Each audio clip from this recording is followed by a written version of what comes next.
Hey y'all, what's up? My name is Gabby if you're new here. Today I want to talk to y'all about releasing people from the responsibility of making you happy. So many people understandably think that getting all the money in the world, all the money that you want, is going to actually make you free. We've all heard the saying, money can't buy happiness. But with that, there's also another saying, it's lonely at the top. These people that have all these things can still find themselves lonely. So many people talk about financial freedom, like that's the only way people can be free. Of course, like most of us want money to be able to do what we want, when we want, and go where we want.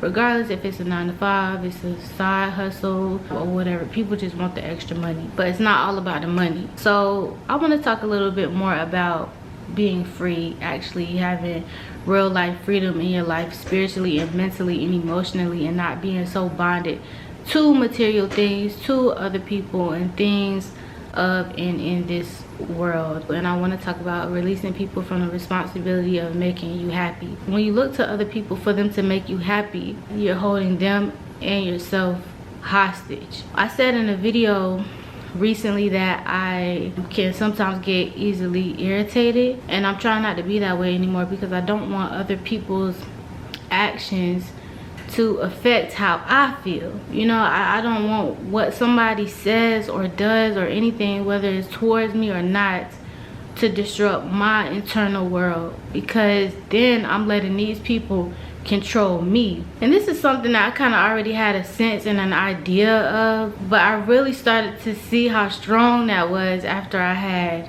kids. My daughter, as I have mentioned in previous videos, which I will start talking about more in the near future, but she has ADHD. I thought ADHD was just a disorder where kids are super hyper. That's part of it, but that's not all of it. And some of the symptoms that she has because of ADHD require me to be patient. Very, very patient. And after a while, I started noticing her doing things that would just really get under my skin, because it would be like, for example, something I already told her to do 3 times. If I'm in the living room and she's in her room, she'll forget. Like every time I go tell her to do it and I go check on her, she's doing something totally different. And I'm like, I told you to do X thing and you're back here doing Y. This was causing me to get frustrated, and I found myself being frustrated all the time, all day, because ADHD is not just something that happens every now and again. It's a part of her, so it affects almost everything that she does or does not do. So it was very frustrating to me. I found myself getting frustrated, patience constantly being tested. My child has mental struggles that she cannot help. I really had to start working on this for myself, but this can be applied to any relationship. I think mostly people deal with this when it comes to children, parents, and significant others. We expect these people to do something and to bring something about in ourselves that we don't even have or can't even get for ourselves. So many times we want people to come in and brighten our lives or be the sunshine in our storm, when we haven't even found the ability to do that for ourselves in our own lives. And I think people tend to think that somebody comes into our life and they make things worse. Oh, but they should be the one that fixed this. They should be the one that made me happy because they're the ones who got me to this place. And I totally understand that. You know, if somebody came in and kind of wrecked your world and you want them to take the proper steps to fix it, or you just want them to do certain things to take some of the weight off of your chest to make things easier, I get that. But it all comes down to what you are going to allow, what you're going to put up with, and how much you're going to bear. And in a situation like as a mom, that's just part of being a mom. So the only thing you can do with that is learn how to master your own emotions so that things don't get under your skin. Okay, so let's just give an example in relationships. So if your partner did something wrong to hurt you and you wanted them to make it right, and you had a whole list of things that you wanted them to do to make it right, if they did everything on the list that you wanted them to do plus some to make it right, I would bet that still wouldn't make it right. It wouldn't make it right in your heart. It wouldn't make it right in your mind, because for somebody to hurt you in whatever way that may be, that type of hurt is incomprehensible. Like, we can't understand why somebody would do a thing or do such things in the first place. So even if they do everything that you want, you're still going to be left with that hurt that they try their best to feel, but there's nothing else that they can humanly possibly do. So that leaves you to have to do some of that work too. And then you got to think on the other end of that, if they don't do anything to fix it, whether you stay with this person or leave, you're still going to be left with that hurt. And if you decide to keep dating and to find somebody else, that person is either going to have to deal with that hurt that you got from that last person, or you're just going to be trying to cover up that hurt inside and expecting this next person to do glamorous, exceeding things to make you feel better, to make you feel more worthy, to make you feel happy. But that can only be sustained for so long, because it doesn't matter who or when something happened with, or when it happened. That type of stuff just doesn't go away. Even if you can forget about it by sweeping it under a rug, inside you never really forget about it. That's why certain things that we see, smell, touch, our senses can trigger something from the past. Because even though you might not remember, because you know you moved on, which most of us do remember our hurt, but even if you just kind of forget about it, you're going to sense something in this world that brings you back to that time. And our emotions are so strong that in that very moment, it can make you feel as vulnerable as you did when the hurt happened. I figured out after some time that other people just could not make me happy. I'm a person who holds very high standards for myself and what I do and how I care for people, how I work, just everything. So the standards that I hold myself up to, I tend to hold people up to the same high standards. And it took me a very long time, like not until pretty recently in my healing journey, to realize that I shouldn't hold myself to these super high standards, because I'm a human too. Like, I need to rest and I make mistakes and I need grace and things like that. But other people definitely do, because they're not me. Like, to a certain extent, I can control what I'm doing when I'm doing it.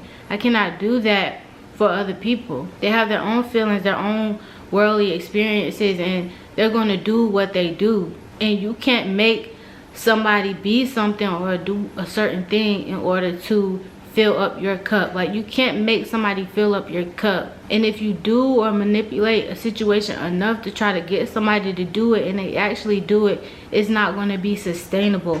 And then in the end, you're going to be left upset again, because if that person really does care about you and these people do want to make you happy, they are going to do what you want them to do to make you happy. But because it's too much for them, or if it's something they don't want to do, they're not going to do it forever, or you're just going to make them miserable because you want to be happy. And it goes around in a circle, and then eventually you're going to get unhappy if you really care about this person, because they're unhappy. At the end of the day, this is something that you have to carry for yourself.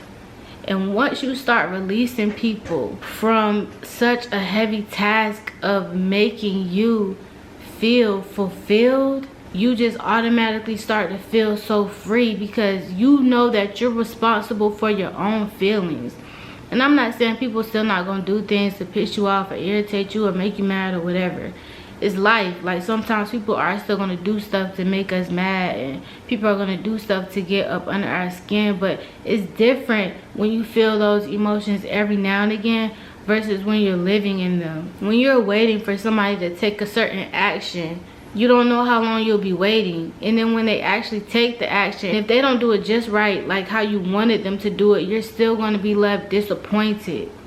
And disappointed is a whole nother level of soaking emotion as compared to sadness. When you're sad, that's something that you can feel internally based on the things around you. But when you are disappointed, it brings sadness due to your hopes in something or somebody else. So you have hopes or high hopes to some level for something to happen or for somebody to do something. And when they don't, when you get disappointed, it just tears you all the way down. Because when you are in a sad place or a hurt place and you're holding on to hope, sometimes it really feels like that's all you got. And when somebody breaks down that hope, you just end up feeling hopeless, basically. And hopelessness is a feeling that cannot compare, because then you start feeling like there's nothing else that you can do. There's no way you can reach the end of the tunnel. And for all of this to be based on how somebody else treats you is really wild, because it doesn't have to be that way. So when I started really detaching myself from wanting people to show up a certain way, I really started to feel so much better, and I was able to start seeing people for who they are, and not necessarily in a bad way, you know, because we're all just humans. I know I was having a conversation with my mom one time. We were talking about friendships, and she was telling me, Gabby, you just have to understand that some of these people are just the way they are. Like, that's just what it is. And if you really love them and care for them, you have to accept them for who they are and where they're at. And at the time she said that, I just had a hard time accepting it, because my rebuttal was, but it's only so much that you can take before you have to sever the ties. We can only take so much. And then I got to a point where I really started to understand both sides, and that you really need a clear balance of both. You have to know what you can tolerate. Like, you might have a friend who's always late. That could either be something where you just know, oh yeah, girl, she always late. We always give her about 10 extra minutes, because you love your friend and you value them so much that their track record of being late is not enough for you to cut them off. But you could be a person who is very serious and sensitive to people being on time. So them never being on time could be enough for them to break your trust, to feel like they're not dependable, to feel like you cannot count on them. And that could be a value in a friend that you feel you really truly need, and cut that person off. We have to be able to see people for who they are, flaws and all, and decide if we're going to accept it or not. And if you're going to accept it, you're just going to have to learn to not let this person's actions affect how you feel, because it comes to a point where a lot of times we know what to expect from people, especially the people that we hang around and talk to all the time. When you expect them to do something that they've never done before, or you expect them to act different than they've ever acted, then you really are wasting your time and your energy hoping for something that you already know might not be. But if you just allow that person to be and process, you never know, like, they might get to a point where they are able to show up in a certain way that you would love for them to show up, because they have their own time and opportunity to get to that place. I heard this saying once, that once you know the nature of the beast, its actions don't surprise you. And I thought that was so powerful, because it's so true. You're not going to approach or expect a certain thing out of a certain animal, because you already know the capabilities and the nature of the animal. It's the same thing with a specific person. And when you already know these things, you can save yourself by not expecting so much of them. If there's a person who you know is cowardly, who's afraid to do things, why would you expect that person to show up and be your hero? If there's this person that you love that you can tell is wearing a mask and not facing their past and not coming to you in full intimacy, how can you expect that person to really be honest with you on a deep level? You can already see how they are. And it's so beautiful though, because as humans, we have such a strong want to see the best in people, or the ability to actually see people at their best. But we have to remember though that seeing people this way is just in our imagination. Even if we know that this person has a full-blown capability to make us happy or do A, B, C, and D, that doesn't mean that they're actually going to do what they have to do to be able to do those things, even though you know they can. Or they just simply may not want to do all those things that they know they can do. If you have a partner and he's always talking about, oh, I have all these ideas for this business, and you know he has the potential to do it, but he just likes talking about it and he loves his job, you can't depend on him to actually make that happen if that's not what he really wants, and he's just like, oh, I like the idea of it. You know what I'm saying? When we remove ourselves from being so emotionally intertwined with these people and seeing them as an individual and ourselves as an individual, we can just let their lives play out while we play out ours, and then we can still come together. Now, if it's the type of situation where y'all really do affect each other in everything that y'all do. Maybe y'all run a business together, maybe you married, then you're gonna have to go about it in a different type of way if you want to keep the connection going and strong. But when you wake up every day, and your day being good or bad depends on how this person is going to treat you, what they're going to say, oh, what they're going to do today, then you'll always be in a place where you're reactive, where you're reacting to how somebody treats you, where you're reacting to what they're doing, and you will never be free.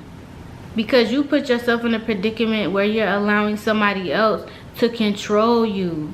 And if you are around the wrong people, they can use that to their advantage. Because it's not like you have to stay. It's not like you have to stay in this relationship or these friendships or what have you. You either gotta love people and give them space to do what they need to do or do what they want to do, or you have to just walk away. When I started really diving into self-improvement, I started hearing a lot where they say get your power back, and that never connected with me because I didn't understand.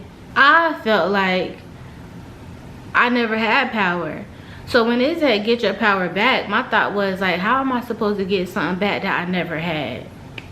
I never felt powerful. And it was probably because naturally I am very in tune with my emotions, and I have led and done a lot of things because of my emotions. So I've come into a place of my life where I have to be more logical. Even if I want to lead with my heart, I have to be smart, because we cannot do everything that our heart wants us to do. Everything that our heart wants is not good for us. So you have to learn how to use your head and get into a point where I can remove people from being responsible to fulfill me or make me happy. It gave me so much power I didn't even know I had.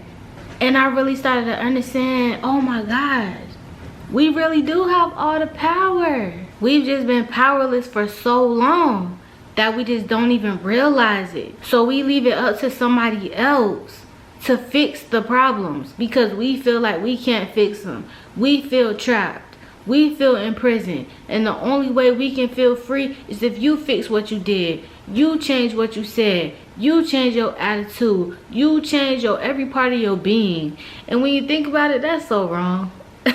Even if somebody changing will be to help us feel better and will be to treat us like the way we deserve, that's still very selfish for you to want this whole person to change because of you. Like this one person out of billions of people in this world. And there could be somebody else out there who accepts that person perfectly just how they are. And a lot of times we want better for people for unselfish reasons. We want people to better themselves for themselves. It's not even for something that would benefit us at the forefront of the change. But if that person doesn't want that for themselves, you can't make them do that. I'm telling you, it's so amazing when you want somebody to show up a certain way or do a certain thing to fix a situation, right? And you find that they don't do it. The feeling you feel inside when you're emotionally secure and they don't do it. Instead of getting mad, upset, playing a silent game, fussing them out or whatever, you truly feel peace inside and you're just like, all right, and you keep it moving. And when that person doesn't react, that's how you know you're wasting your time. But if they get confused, like, oh, okay, that's not how she usually reacts. That's strange. Maybe then they'll see that some shift has happened and that they have the ability to move on their own without you telling them what to do all the time or telling them what you want. You got to see this person as their own individual, whether y'all live together or not. I really had to do this with a lot of my friends. I used to want my friends to just like, you know, wrap me in and make me feel warm and make me feel loved and wanted. But everybody loves in different ways. So you got to be able to understand how your friends love, how your friends care. Everybody not going to do everything just the way you want it to do because they're their own person.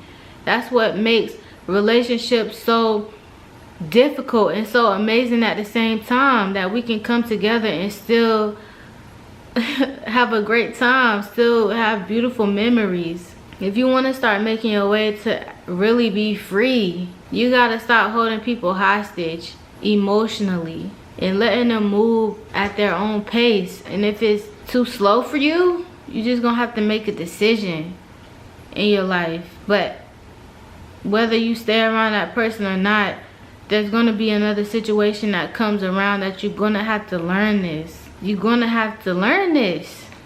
We just can't control everything. Like, we can't expect people to come to our rescue. Because if you want somebody to come to your rescue, you need to go to God and ask God to rescue you. Because that's the thing. Sometimes the hurt is so deep. Sometimes the hurt has been there for so long that there's no way a person can fix that. You can't even fix that. And you're looking for somebody else to fix that. Only God, only Jesus can dig deep in your soul like that and revive it and free you. That's what you're going to have to go to. That's what you have to go to. Like, when I was going through, I saw Wesley's efforts. And I mean, they were nice and everything, but it wasn't enough. It wasn't enough. I just felt like, you need to do more. You need to do more. You need to do more. And then once I started seeing like, okay, I got to do this myself, I'm like, realized there was nothing he could have done. There was nothing I could do but go to God. And that's really how it be sometimes. But start with this. Start learning how to remove yourself. Remove people from the responsibility to take care of you emotionally. To care for you emotionally, yeah, that's normal. That's what we want. That we want that intimacy with people on an emotional and a mental level. We want people to mentally stimulate us. Yes, that's so good for the mind, body, and the soul to be connected. We want somebody that we can depend on when we hurt and when we low.